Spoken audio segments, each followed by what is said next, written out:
कणकवलीचं railway station चारी बाजूनी बघून घ्या।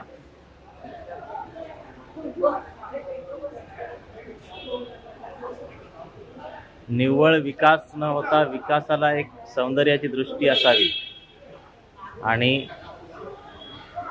विकास हा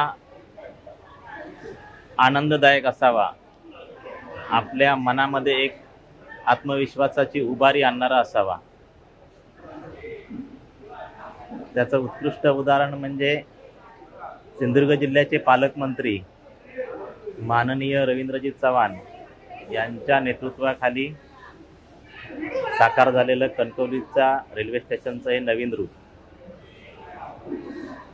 तर मित्रांनो, मला हे मनापासून भावलेलं आहे, कारण ज्यावेळी आपण परराज्यामध्ये फिरतो आणि काही शहरं बघतो तर तिथे ज्या पद्धतीने इन्फ्रास्ट्रक्चर सोबत सौंदर्याला सुद्धा महत्त्व दिलेलं असतं, त्याची कुठेतरी कमतरता आपल्या जिल्ह्यामध्ये आपल्या राज्यामध्ये सुद्धा जाणवायची आणि ते जे व्हिजन असतं ते आपल्या नेत्यांमध्ये नाही की काय असा एक मनात प्रश्न निर्माण व्हायचा। परंतु माननीय रवींद्रजी चव्हाण किंवा कणकवलीचे आमचे धडाडीचे आमदार नितेश राणे यांच्या नेतृत्वातून हे जे नवीन रूप मिळत आहे सिंधुदुर्ग जिल्ह्यातील वेगवेगळ्या ठिकाणांना, ते नक्कीच सगळ्यांनी ॲप्रिशिएट करावं असं आहे, असं मला वाटतं।